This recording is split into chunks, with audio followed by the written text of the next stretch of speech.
Again, good evening.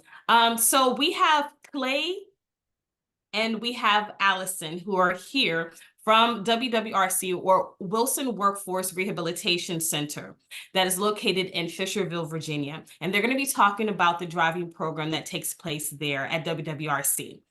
Just a little bit about Allison and Clay. Allison has served individuals with disabilities for over the last 20 years in a variety of roles, including special education teacher, teacher for the blind, school administrator, and director of special education. She graduated from James Madison University, go Dukes, and completed her graduate work through Radford University. Allison remains committed to supporting individuals with disabilities to ensure all individuals have the opportunity to live a meaningful and productive life, which includes integrated, competitive employment. And Allison enjoys time with her husband, Michael, and her children, Addie and William.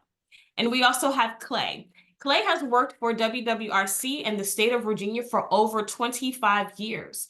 Shortly after joining WWRC as a staff occupational therapist in 1998, Clay became a certified driving rehab specialist, or CDRS.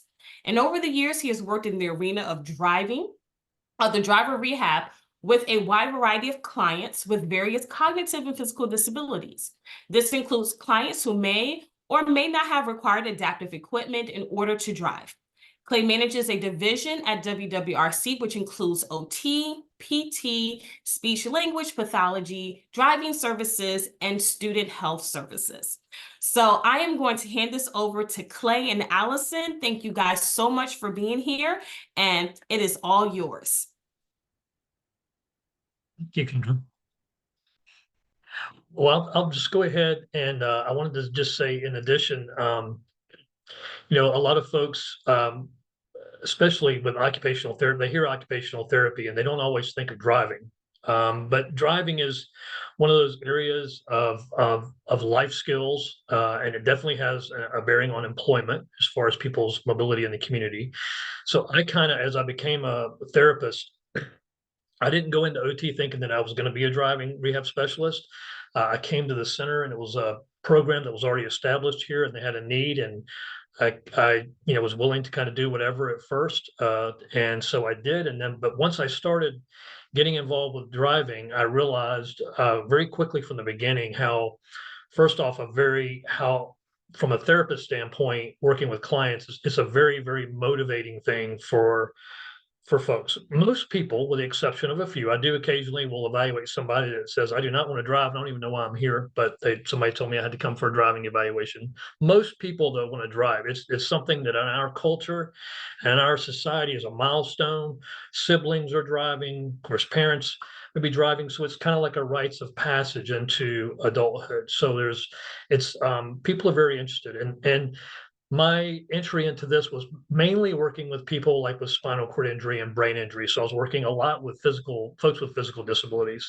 Some not sure if they were going to be able to drive, not sure if they needed equipment to drive. And so that's the first half of the years that I've been here, was working primarily with those individuals. And then the latter 10 years, our center has become our client population, and folks with autism especially, has really, really increased. Those with cognitive disabilities versus physical disabilities. Still serving some folks with physical disabilities, but to a lesser degree.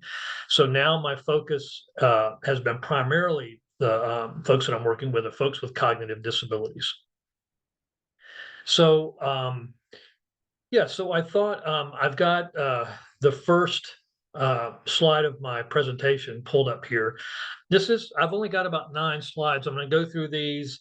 I do want to leave time at the end for questions, because typically whenever I'm either doing a tour here at the center or ever doing a presentation, there's always lots of questions about driving.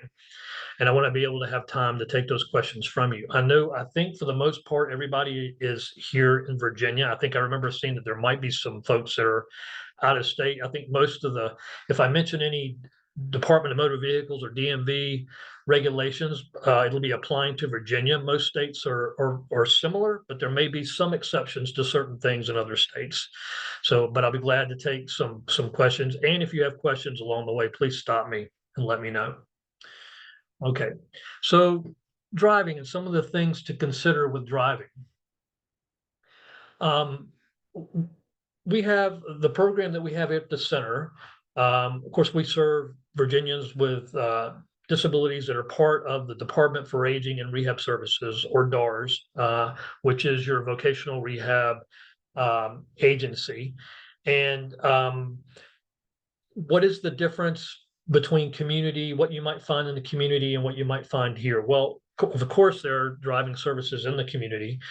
Um, obviously, if someone has a disability that they have some type of issue that might bring question into driving, um, is obviously the difference. A lot of your community driving schools, there are some exceptions. Most of them are dealing with folks that maybe like through their high school, they did not have a driver education program, or they have to contract with somebody.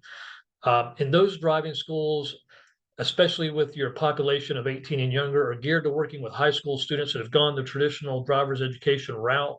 They've done the classroom, then they are tasked with driving the 45 hours with parents, of which 10 has to be at nighttime. This is, again, Virginia.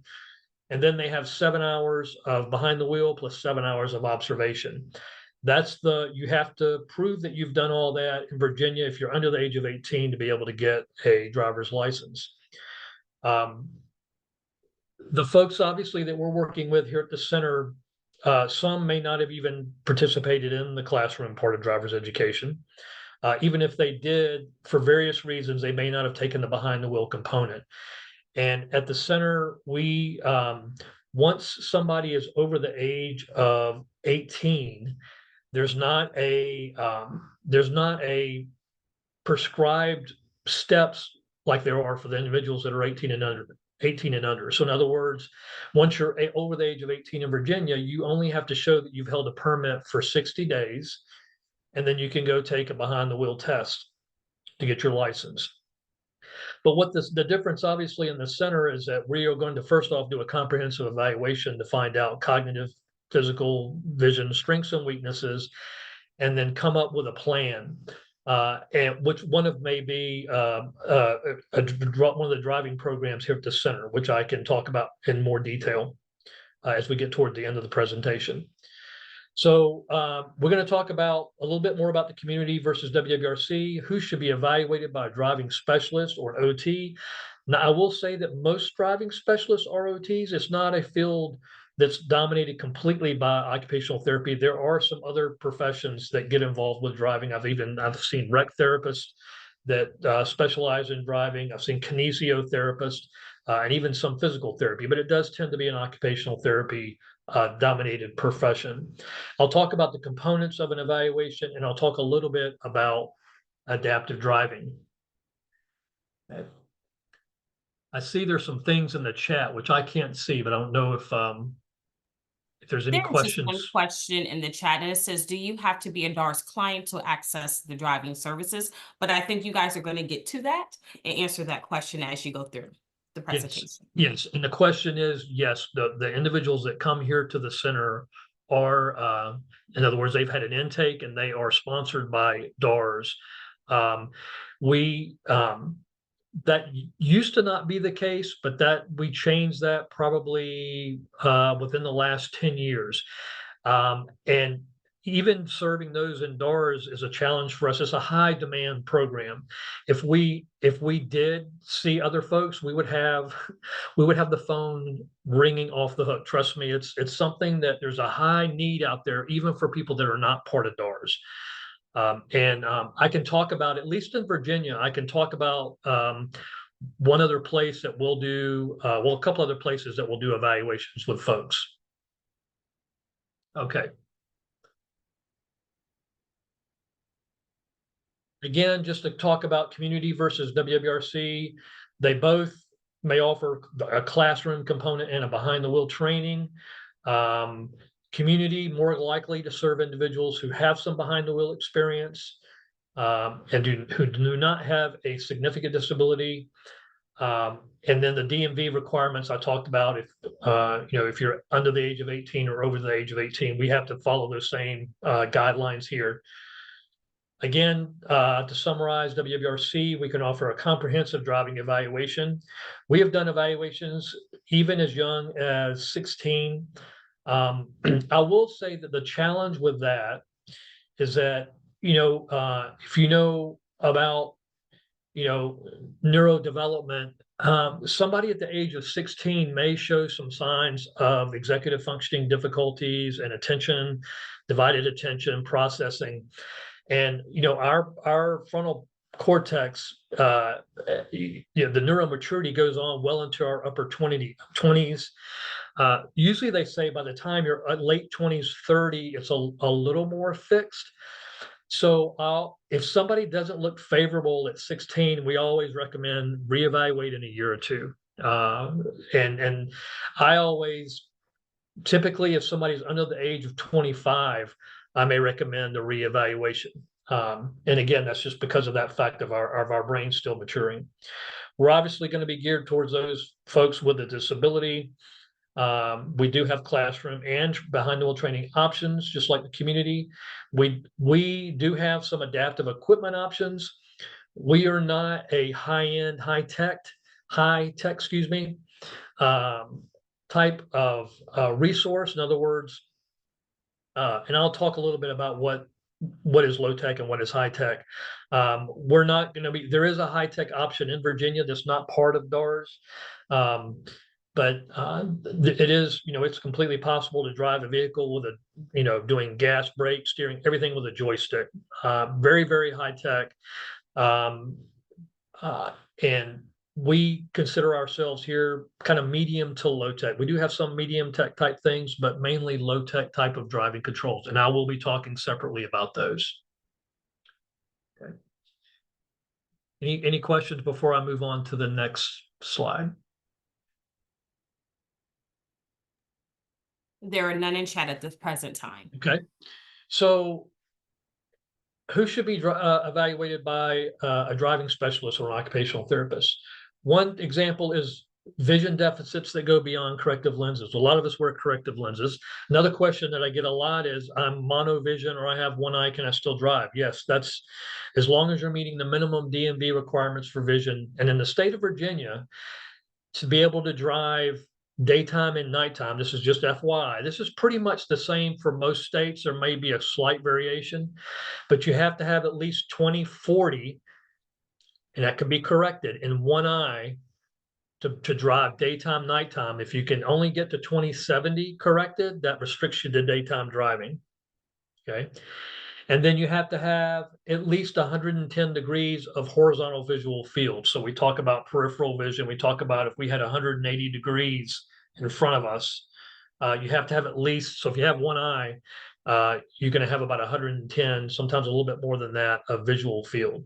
So that's the minimum DMV vision requirements. If there's question about that, because occupational therapists are not visions, well, we can be vision specialists. We're not an ophthalmologist or anybody that's going to, or an optometrist.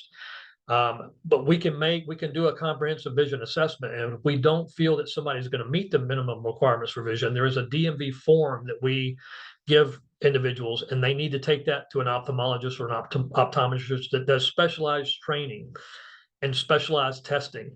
And that actually is going to determine whether or not that individual meets that minimum requirement. Other examples of vision, there's certain types of disabilities where both eyes may not be working together in sync. And there may be one eye that's dominant. Sometimes that's not an issue. Sometimes it is. That can affect depth perception. It can affect tracking or scanning. It really is not until you kind of tease it out and look at it as to how it affects. We also look at cognitive deficits, and primarily with driving. Obviously, driving is an attention, vision dependent type of activity. We do activities that look at divided attention, memory, problem solving. We have several tests that we do, and I always explain to clients, some of these tests are going to be kind of strange activities. You might think, what in the world does this have to do with driving? But a lot of it is associated with those same skills. And so some individual may have trouble with one assessment but do well on another, and I always try to, because some people get nervous when they come for the evaluation, I say, just because you may have trouble with one assessment, that doesn't say that that knocks somebody out for driving. We look at the whole big picture and make recommendations from there. We also obviously look at physical, with most people, like I said, most people coming in to us are not dealing with physical deficits, but it's even important for those individuals. And you might see this with individuals that have specific nonverbal learning disabilities or even autism, is there might be a gross motor coordination component. They might describe themselves as clumsy. So they may have perfectly within functional limits upper body, lower body, head function. There may be something about their motor function and executive functioning that appears as though they have motor deficits. They may have normal range of motion, but they have some coordination issues. I always ask during a driving evaluation, especially with a younger person, did you ever learn to ride a bike? And sometimes I'll get a weird look because I think obviously riding a bike's different from driving a car. But I always look, have you ever been on anything moving? Have you ever been on anything where you've had to steer? And then, from there, anything else motorized? Those are very important activities for people to experience before they drive. For folks that have maybe spent most of their life in a wheelchair, we kind of take that for granted, but they've never had that experience of they can control where they're going, but as far as being on something and going faster and knowing that you need to slow on curves and things like that, they haven't experienced it like a lot of other people have. So we're taking into consideration coordination and nonverbal learning. We also look at mental health concerns and primarily related to medications. DMV has certain medications that are automatically flagged that if you're taking them, there needs to be a medical form that a psychiatrist signs off on saying that person's been taking medication as prescribed and they're stable on that medication. These are typically psychotropic or higher controlled types of medications that may impair obviously the ability to drive or operating heavy machinery. So that's just additional medications. I say mental health concerns with the medications, but it could also be medication for a physical disability. It's not just about somebody that maybe is taking medication for a mental health issue. So all of those, they're listed, may obviously affect driving potential, and that's something that we're going to look at when we do our driving evaluation. There is a question in the chat, Clay. Okay. It said, would a student that has taken classroom but is under 18 with a disability like vision or spectrum, can they get evaluated to help determine how they need to proceed? And I'm assuming the timeline will be much longer with these challenges due to nonverbal learning disorder, which you just mentioned. Yes. So yes, they may have done, let's say they've done the classroom, but they don't yet have a permit. We can still do an evaluation. We have a driving simulator. Now, it's obviously getting into a car is I put a lot of weight on what I can see when somebody's behind the wheel. But obviously, some people either have not had that experience, even if they have a permit, parents may not have been comfortable getting into the car yet with that person. Or they don't have that, they don't have the permit yet. We have a driving simulator that, for me, I approach it, it's just another tool. It's something that the activities and scenarios that you can do on the driving simulator, I think, can sometimes be a predictor of what somebody might do with driving. One reason I caution it is that for somebody like myself that's driven for a long number of years, when I do the driving simulator, it feels very different than actually driving does. In a simulator, depending on the technology involved, you're not moving. You don't have that feeling of force. You're not feeling the road underneath the car. I'm not seeing a full peripheral visual field. So there's some limitations. The steering actually on our simulator that we currently have is a little sensitive, and it actually feels a little more sensitive than say what a car would feel like. So I have to take that with caution. However, if it's somebody that has not been in a motor vehicle, and if I can't get them into an actual vehicle, it's the next best thing to give me some predictor. Um, our simulator can do lifelike scenarios with driving, but it also has a series of tests that look at. I can do a test that will look at how well somebody can divide attention, how well they see a target on the screen. So it can kind of back up. It's not all just about being on the road. There's some activities and things that we can do to look at cognitive function as well. So that person, if they're not ready for driving, we also make recommendations for things such as pre-driving exercises. We go over these with hope, and it's really good if a parent is there with them when we see them. Different activities that somebody can do as a passenger for a number of years before they actually take their permit or approach driving. These are things like scanning the visual field, identifying signs, identifying hazards that might be in the roadway. And another one, what we call commentary driving, where the driver is talking about what they're seeing and doing. And then at some point when the passenger or the student has had some exposure to that, then they start their commentary. They start pointing out things that they see. Judging gap distance. There's a whole list of things that we provide folks of things that they may do to work on in order to prepare themselves for maybe a reassessment down the road. I hope that answered your question. Mm-hmm. And someone just had a question. They said, would a student with ADHD warrant this type of evaluation?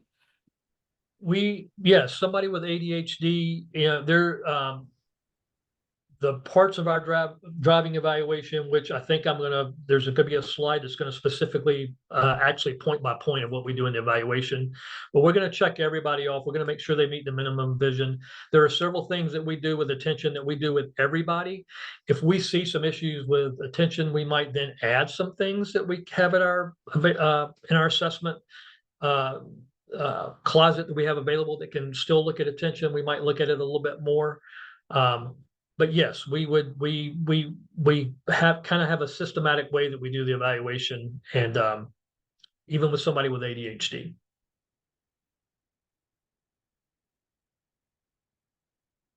Okay, I'm going to move on to the next slide. So the assessment itself start out with an interview. I always make a point to if the parents come with an individual, I always like to do the interview with the parents present. And I always make a point to say, I'm going to be like when I'm talking to the client or the student, I'll say, I'm going to be asking you all my questions, but it's okay if, is it okay if mom and dad chime in? And if they need to add any information, I just want to make sure that they realize that this is about them. It's not all about what the parents are going to say. Tell me what you can. If we need some assistance from parents, we might do that.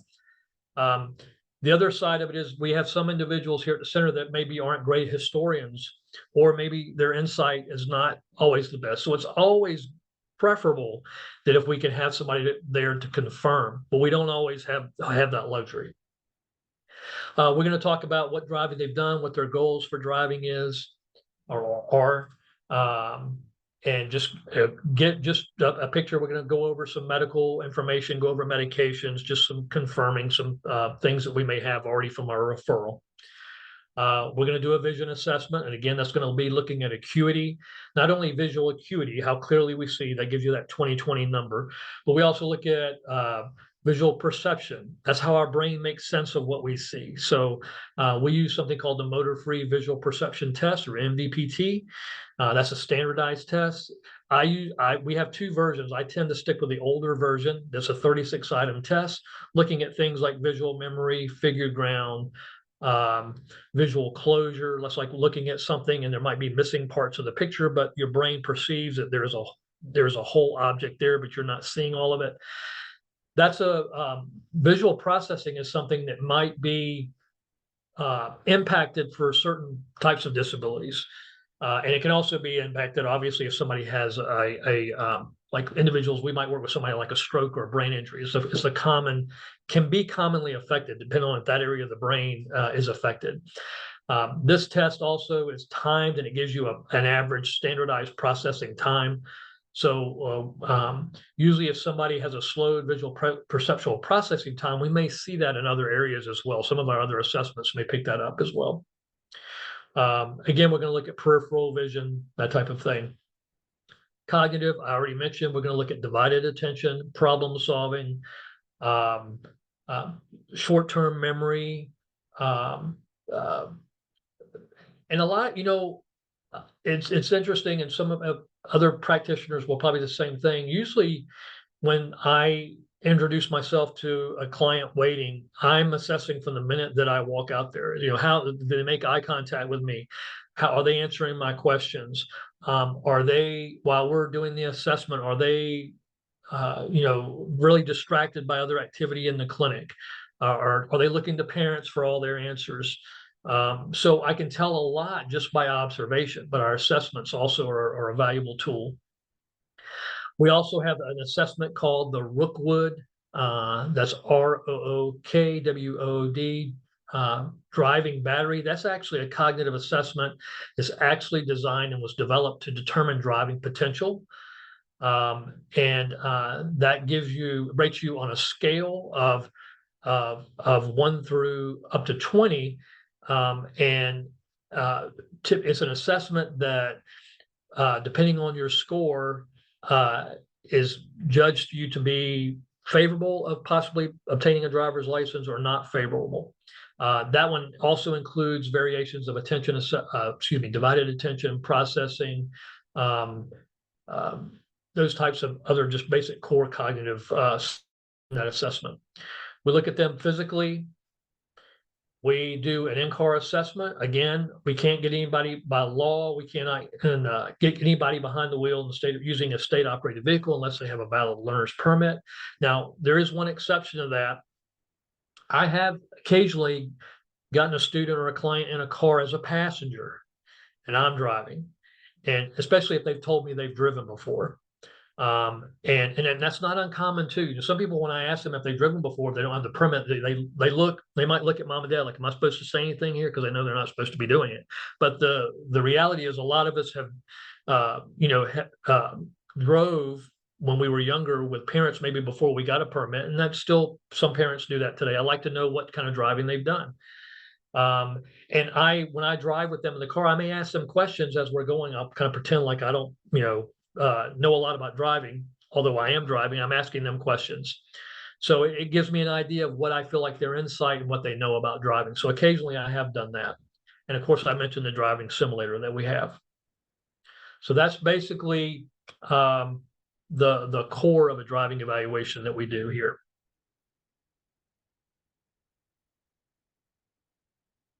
I talked a little bit about adaptive driving, and what is that? Well, adaptive driving, adaptive equipment can involve what we consider low-tech equipment or higher tech equipment, and even kind of middle tech. I didn't have it listed, but there's kind of like what we call mid-tech. Low-tech are things like hand controls. Hand controls are mechanical hardware that's attached to the gas and brake, and there's another handle that's under the steering wheel. I don't think I included a picture here unless I go past this slide here, but typically it's on the left side. So there's a bar underneath the steering wheel. You push down for gas, push in for brake. There's some variations of that. There's a pull back for gas, push in for brake. There's a rock back for gas, push in. But typically the consistent thing is always push in on the handle for braking. Mechanical hand controls are something that's put in, doesn't change the electrical componentry. It's all mechanical type of hardware. Sometimes they do have to cut some of the dash to get some of the hardware to be able to go from the steering column to the pedals. And again, this is typically for individuals that have been determined that their lower body is not sufficient for operation of gas and brake. And there's a variety of disabilities that might fall under. There are steering devices. So individuals that have difficulty with fine motor, they may have good gross motor, or maybe their ability to grip the wheel, or they have some joint type of deformities. There are steering knobs, there are steering brackets. Again, these are excuse me, typically more for individuals, let's say like somebody with a spinal cord injury that can totally move their upper arm, they just don't have volitional opening of their closing of their hand. So their hand may go into a bracket, and that's on the steering wheel, and it enables them to steer. Left foot accelerator is another low-tech device. It's another pedal that is mounted on the floorboard that is to the left of the OEM. When I say OEM brake, that's just the regular brake in the car. That creates a gas pedal. It's actually has other hardware that's attached to the regular gas pedal, but the person's using their left foot.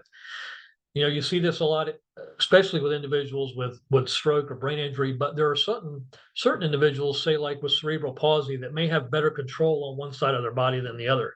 And I've seen it to where they have better control on the left. And so they can, obviously their coordination is better on the left side. So it's, instead of reaching over with our left foot to the gas pedal, this creates a gas pedal to the left of the brake. And again, very low tech. We have pedal extensions for shorter statured people. These are, again, hardware that's added to the pedals that bring the surface to that person. And in combination with that, some people may need some other type of cushioning in the seat to get themselves higher. There might be mirrors. That's not an all-inclusive list. That's just kind of the basic kind of low-tech examples of equipment. One of the things about that we like here is we have all other types of pads, especially if somebody has any kind of postural types of issues that we can kind of put in the driver's seat, either to get them more stable in the driver's seat. If there's an individual that has poor trunk control, say maybe affected by a spinal cord injury, there are torso supports that we can use that will keep them stable. We can try some using some low-tech equipment to try to set them up to where they're adequately reaching gas, brake, steering, and all that that they need to do to operate a vehicle. High tech is, again, more of your electronic types of equipment that are typically put into vehicles like minivans, or you see minivans with conversions. In other words, they have lowered floor with a ramp.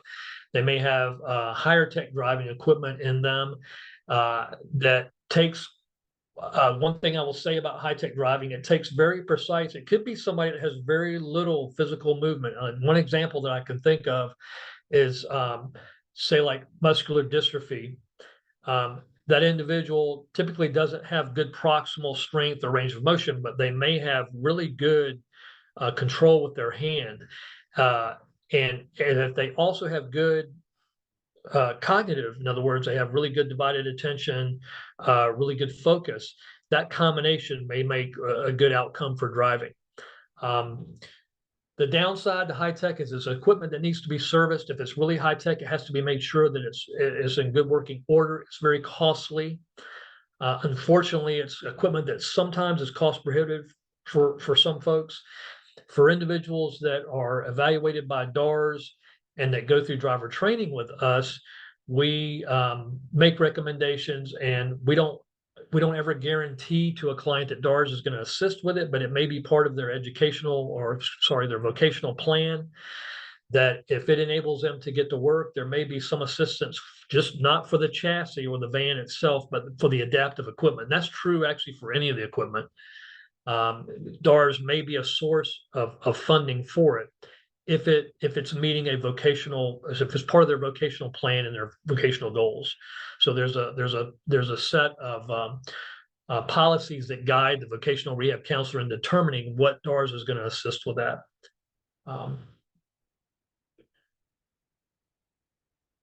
Okay, this slide here is just a good summary slide for the services that exist here at the center. So if you look at this, at the very top up here, it starts with an evaluation. Everybody gets evaluated. They get evaluated by an occupational therapist. And the recommendations from that might be participation in a learner's permit class. And I will say one thing about the learner's permit class. There are many folks that have taken the learner's permit test 3 times in their community and not passed. And if you're in the state of Virginia, and this is true in other states, once you do not pass it that 3rd time, you have to take a re-exam class. Typically, the way that works is like in the community, you go to a driving school or a place that offers a re-exam class. The individual sits there for 8 hours, just like you would in a driver improvement for those that may have too many tickets. And you have to sit through that 8 hour class. What happens at the end, they give you a little certificate saying you've completed it. Then you can go to DMV to take the test a fourth and fifth time and beyond that. That's what happens in the community. That's not always the best remediation for individuals that come to us center. We have a 4-week class. It's not only a re-exam class that's going to meet that requirement for them to take the test a fourth time, but it's also a review in driver's ed, because even though somebody may have had the classroom, there's a lot of that material a few years later that folks have not been able to apply because they haven't gotten their permit. It's forgotten information. So it's a review. So it's very hands-on. We have a class size, and in person here at the center, we like to keep it at 6, sometimes 7, but no more than 7. We have a very good instructor that works with individuals. Again, it's 4 weeks long. And at the end of that 4th week, they go down to the DMV locally here and take the test. They build in a couple of days padding that if the case they go and that person still does not pass, they have another opportunity to go back again before they leave that 4th week and try to get the permit. But it will satisfy that re-exam requirement. We are working on developing a virtual component of this class. We're very excited about that. It's still in the works of being developed. It has to be submitted and approved by DMV to count as a re-exam class. So we're still in the process of developing this using Canvas as the platform. And our goal, I'm being optimistic that I'm hoping that this year, by the end of this year, it can be submitted to DMV and it can be a re-exam class that can reach folks virtually. And this would obviously be, again, a class for individuals that are in the DARS system that may, for whatever reason, can't come to the center, for them to be able to access the class virtually.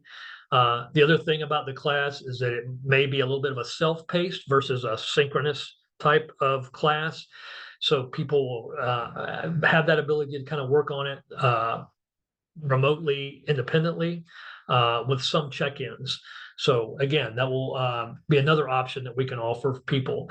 Right now, we do have the ability to work with very limited amount of people virtually. We started this during COVID, obviously, when people could not physically come to the center. We did some learner's permit preparation virtually.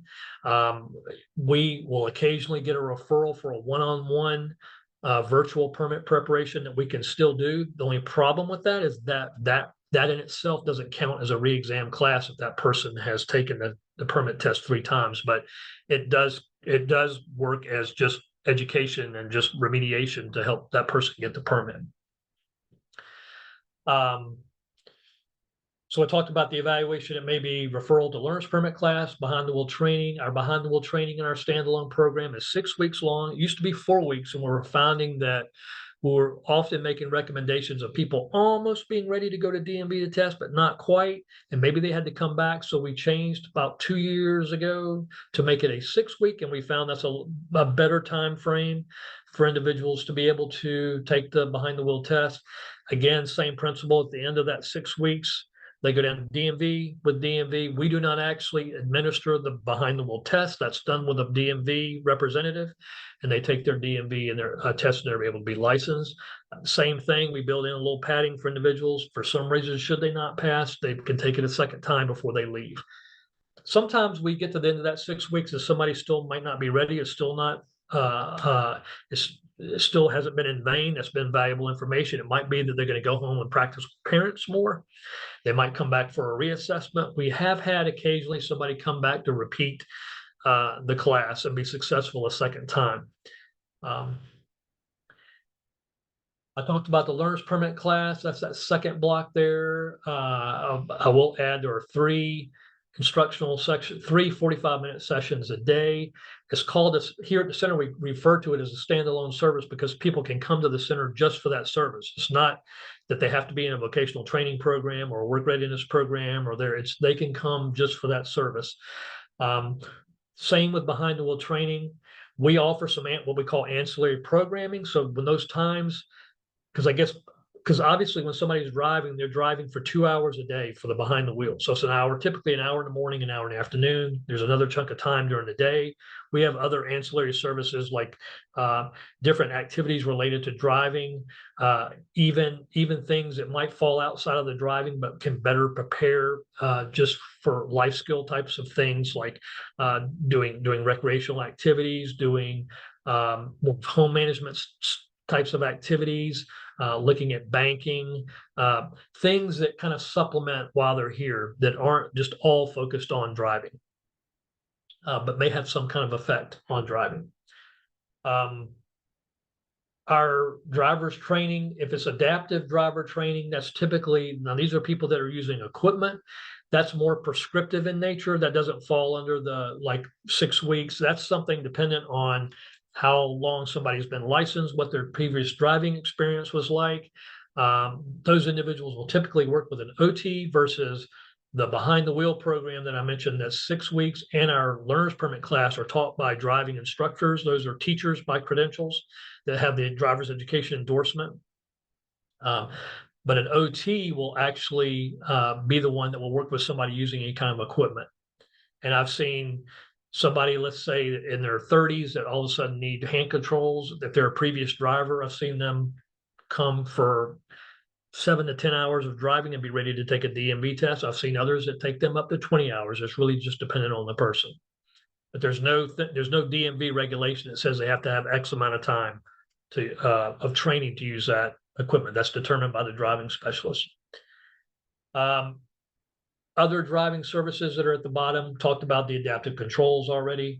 We also look at if somebody's using a mobility device, what are they going to do with that? If somebody's a wheelchair user or somebody uses a walker, how are they going to be managing that device when they are driving independently? And at the very last line on that on there talks about bioptic telescopic lenses. We do have some ability. We have one therapist that has experience in that of driving with a bioptic telescopic lens. It's basically, we would, again, just like with anybody else, obviously, we like that they've had the bioptic telescopic lens for at least 3 years or so, just so that they're used to it. It's not something that's new to the person. And then we evaluate them just like everybody else, going through all the same steps, procedures, and then it's always helpful for that individual to have a permit so we can actually get them out on the road and see what it looks like behind the wheel. I feel like I'm going kind of fast, but that's basically, like I said, again, this slide is a good summation of our services. So I want to make sure we have time for questions. Oh, yes, we do have questions. So you're not going too fast because we have questions in the chat. So it all works out wonderfully. So there was one question, I think you kind of answered this some.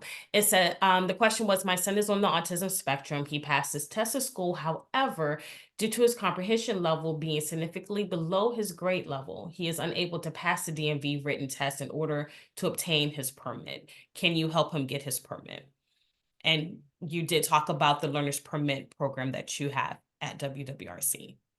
So if we would do an evaluation again with this individual, taking into consideration other things other than that person's ability to pass that knowledge exam. What are the things that we check off look like? What does vision look like? What does processing look like? What is divided attention? All those things that are important, because we do have some individuals that due to a learning disability or some type of cognitive impairment, that passing that knowledge test is the big barrier. So if we feel like the person has potential based on other things that we're seeing, we may go ahead and refer to our standalone class. We like that they've at least tried the test already. So we have a lot of folks that say, no, we haven't tried it yet because we're concerned. We like to know that there's been some attempts, and actually if somebody actually has 3 attempts and they're already at that 3rd strike, we like to know how close were they to passing? Was it a complete Like they weren't able to get past the signs. And if you know anything about the test in Virginia, there's 10 signs. You have to get all 10 signs right. If you miss one, test is over. The second part of the test is 35 questions, I believe now, of which you can miss up to 6. So how close were they to passing? We would still potentially, again, looking at the big picture and everything else we see in the evaluation, potentially working with that individual through our learner's permit class um, to see if we could get a successful outcome. We don't want to. We've had, and again, we've had individuals that we've even had some individuals that have mom and dad have let them drive, and the actual motor coordination and that part of driving actually looks promising. It's more that knowledge component. It's the test that's the barrier. So if they have that in their favor, if they have those other skills that they've been able to assess to determine that they have the potential. The other thing that I put a lot of weight on is what is the student's insight into their the difficulty that they may have. Do they recognize the things that we're testing, how that relates to driving or how it could potentially relate to driving? What's their self-awareness like? That's always to me a very good predictor, I think, of whether or not they're going to be able to drive. So just FYI, we do have about 10 questions in the chat that we have. So one says, what if a person has a hard time remembering all of the 50 signs? What would you say they can do? Or is there a way with that learner's permit training that you provide, does it help a person help learning those signs? Well, they focus a lot on the signs. There's a lot of visuals that Faith McDowell is our person that teaches that class. There's a lot of visuals that she uses in the classroom.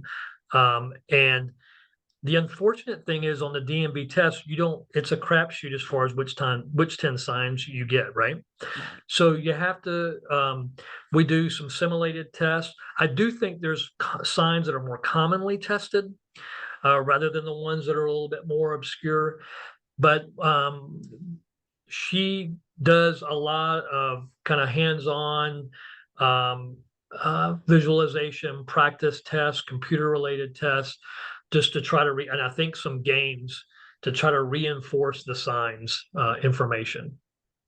Okay. Did that answer that? I hope. We'll see. I'll see if someone puts it in chat. So Okay. I'll go to the next one, and if not, we'll come back to it. Okay.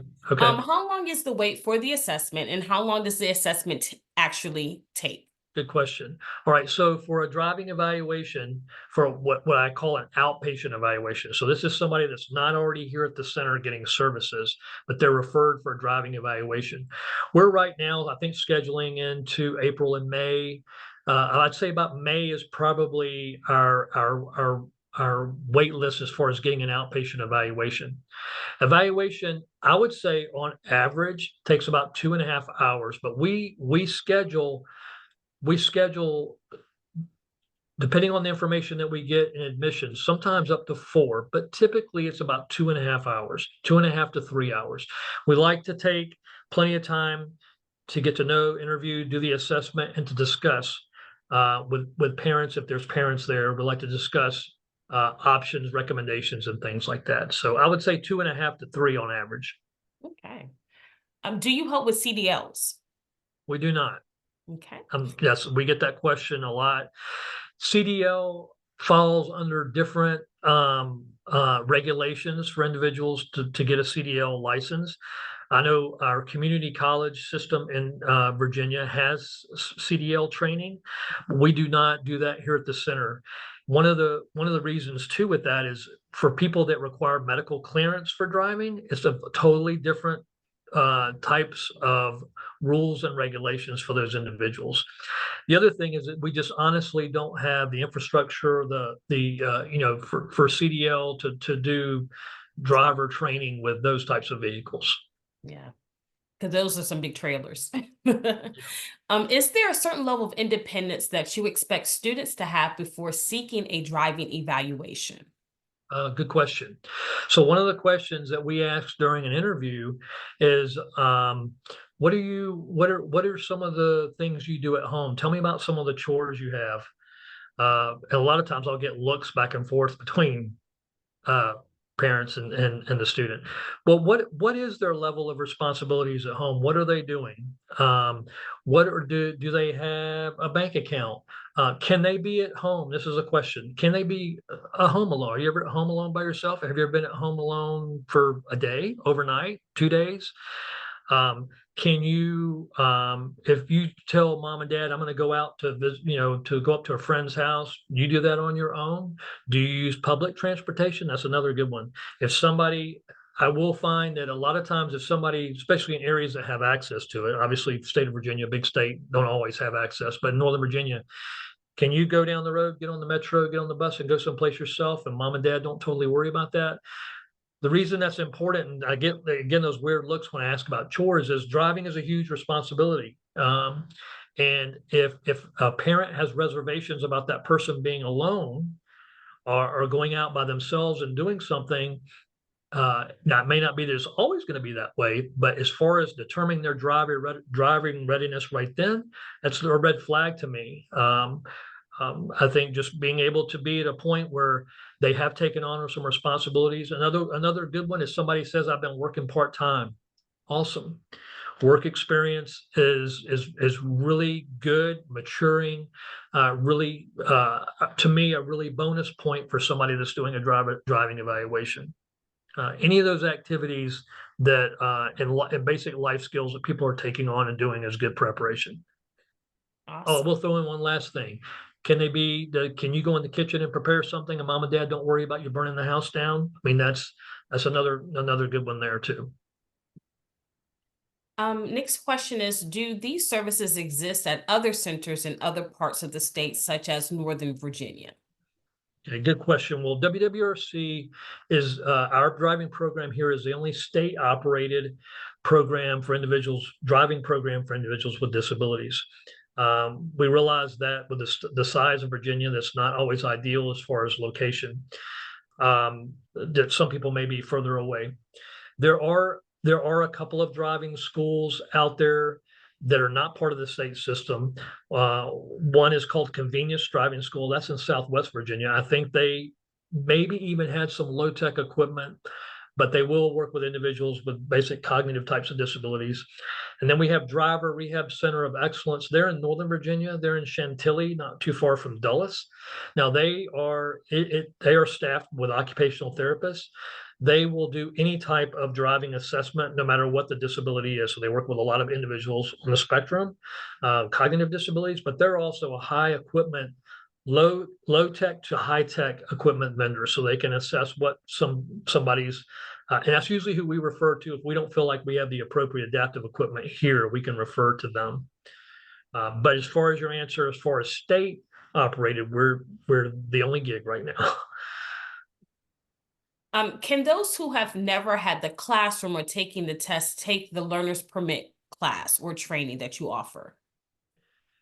Yes. So we it may often be that somebody, especially folks that maybe had an IEP in high school and they had other services that for some reason precluded them from taking the driver's ed class. Mm. That happens sometimes. And I'll usually, why didn't you take driver's ed? They said, well, I had something else during that time, or I just didn't take it during that time.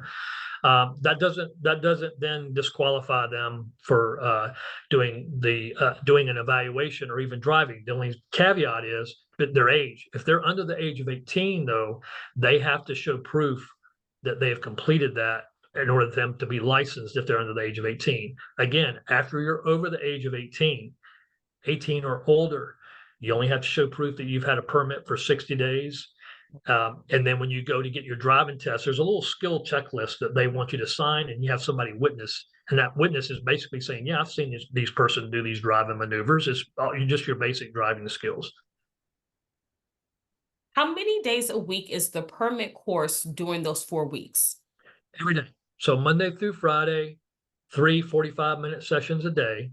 She does give homework, and it's not on weekends.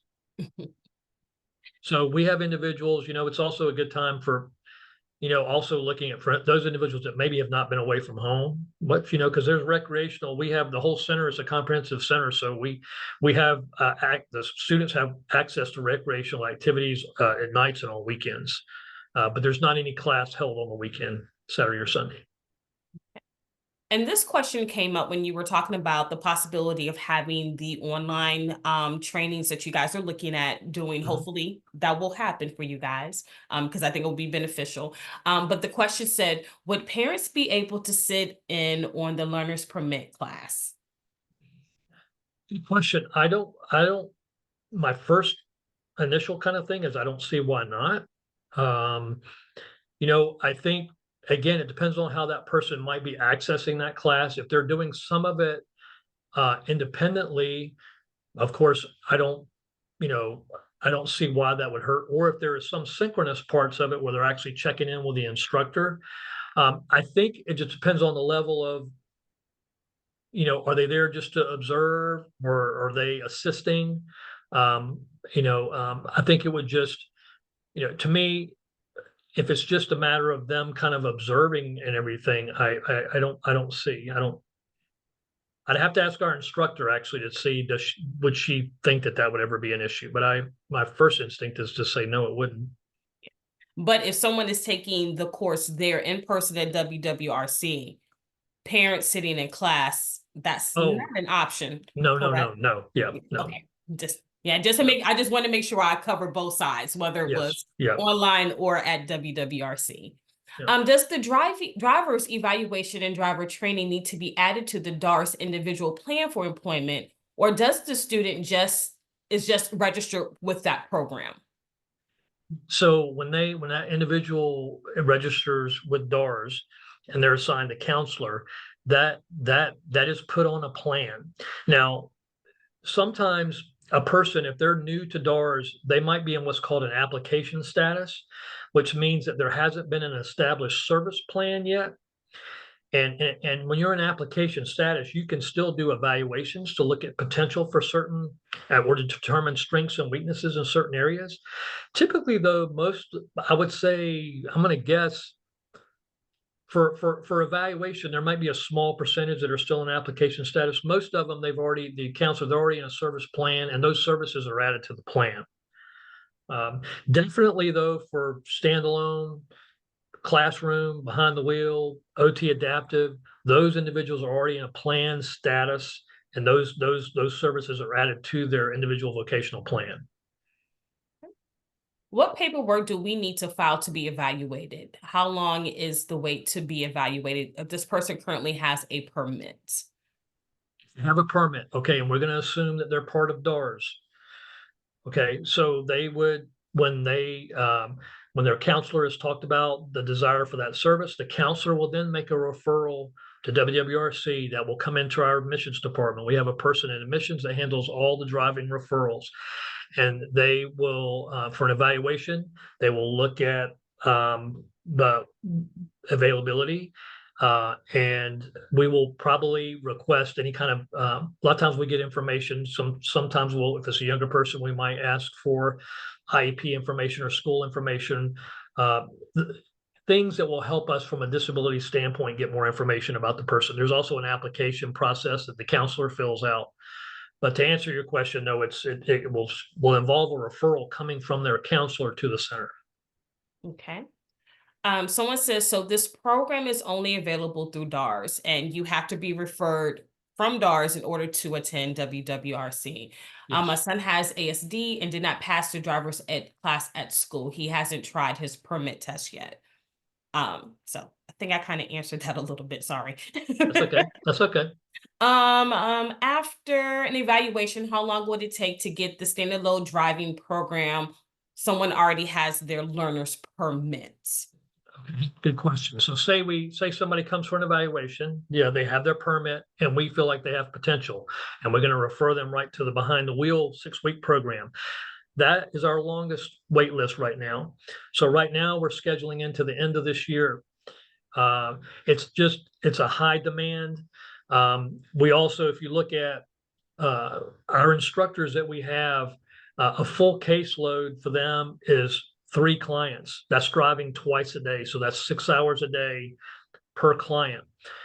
So it's something that resource wise, to be able to add more clients to be able to see more clients a year, entails us trying to increase our staff, which we're trying to do. We have currently are going to be recruiting soon for a 4th behind the wheel instructor. That will allow 12 individuals every 6 weeks to go through our program, which right now we're at 9. We're also looking at some other creative ways to get some outlying people that may not require the 6 weeks, but maybe they're actually here at the center.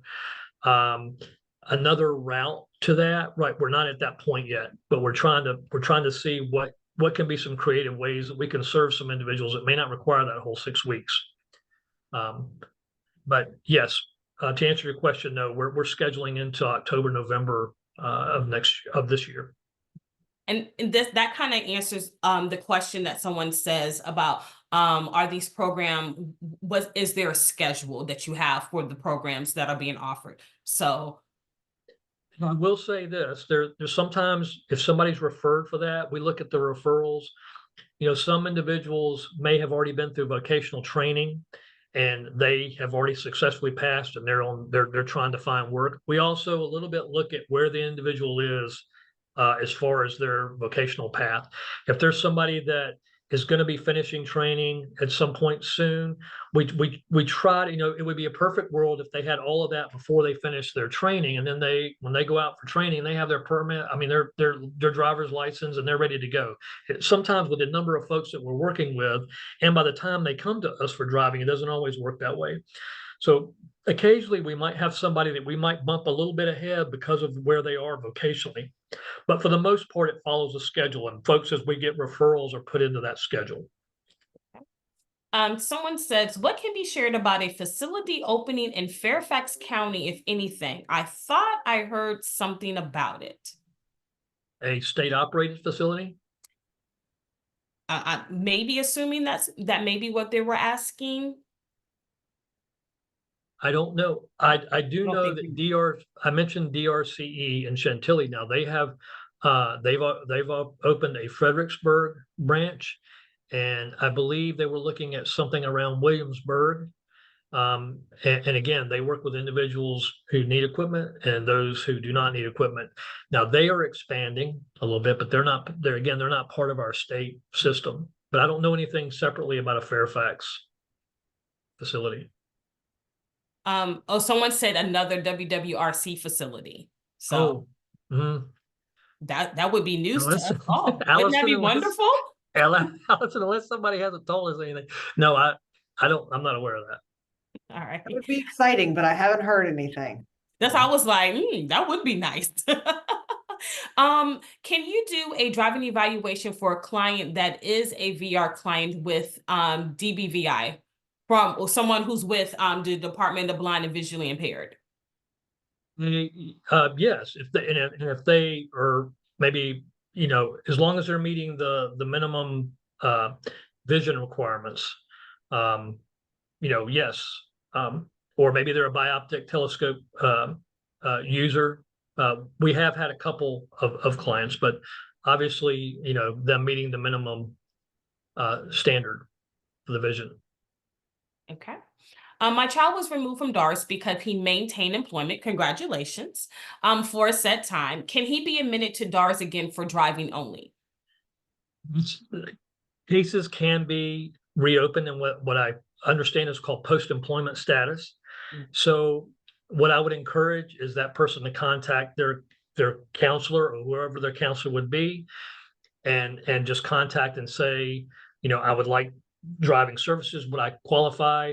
I know that they've had cases reopened for individuals with physical disabilities that may need driving equipment. I would assume it would be the case for the other, but I would honestly put that on the person contacting their local DARS office, and if there's and a counselor, and just inquiring, could their case be reopened? This is from someone who's advocating for themselves. So I love this question in it by itself. What if I don't have a permit, but I am a part of DARS? I want to get my permit and license. If you don't have, if you're part of DARS and you do not have your permit, you still certainly, I would talk to your vocational rehab counselor about a referral for a driving evaluation. I'm assuming, is this person never had a driving evaluation? Possibly not. So yeah, Okay. so if you haven't had one, then just connect with your VR counselor. Yes, it doesn't matter if you don't have a permit. Because that's what we're here to kind of help with. That's part of the steps, and you know, for some people, that's a big step for folks. So And the last question that I have up here, unless someone puts another question in, and I'm not telling you guys to stop with the questions, but the last question that I do have is, what is the cost of this program? folks that come to us now, I would say the individuals that are sponsored by DARS, I think the most that anyone would ever pay is like $100. And Allison, I'd have to get Amy Blaylock to confirm this for me. Most of the individuals that come to us and they're sponsored by DARS, there's no payment that's required, like say for an evaluation. Now, once you get into services, it may have to do with the financial status of the person and of if they're still, depending on their age, if they're still with parents. But I think what I've been told though is that never exceeds over $100 over the course of training. So, but I would honestly, to get a better, more confident answer, Amy Blaylock, if that person, if they supply some contact information, I will clarify that with Amy Blaylock, who's our operations manager, and actually get an answer back for sure.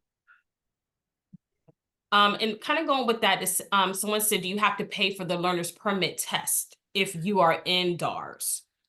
So yes. So now, when you go to DMV, there is a fee that you pay to take the test. That typically is the client pays for that. Now, for those that might need assistance with that, and I think that is about 30, I believe. Once you pay that fee there, then you don't have to take a fee when you come back to take your driving test. You don't have to pay another fee. It's just when you get your permit. As far as any kind of assistance with that, I would probably have the person back to the counselor to ask would there be any assistance for that. But typically here, the clients are paying to take the permit test. Okay. Last question said, students under 18, they would need to be able to be residential during learners program. So Okay. I think what they're asking, they said, I'm a little bit confused of this part. So if a student is under 18, if they're partaking in the learners permit program, they'll be able to stay residentially at WWRC? And so for to stay on campus, to be a residential person, you have to be at least age 18.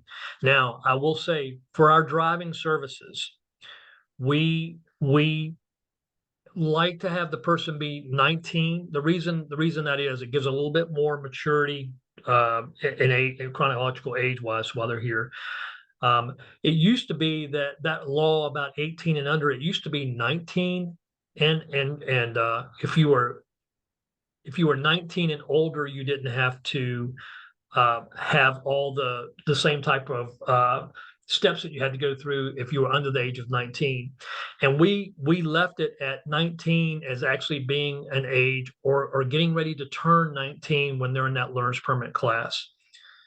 The only exception to that we've made is individuals that might be using adaptive equipment that's not available in their home. Say they're still in school and they get a little bit of training that they come to us for because it's not available at their school.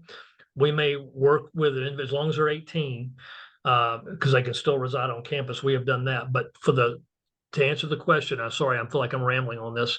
For the standalone class, though, behind the wheel, we have established 19 as the preferred age for that person to be on campus. But overall, our campus as a whole, it's 18 to be a residential status. Okay. I hope that wasn't confusing. And the last question that I have, does a student have to stay on campus for 6 weeks for the driving program? we've had community outpatients for that. So we may have some people that are local to the area, and they certainly they're not residents on campus. They just come for their driving appointments.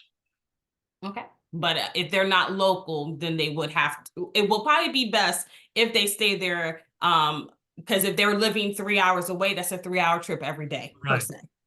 Right. If you consider, yeah, I mean, it would be, I mean, we've had typically the people that do that are Fishersville, Stanton, Harrisonburg, maybe Charlottesville, but not even, I feel like there've been local people, but for people that live beyond that, it's typically not the case. Yeah.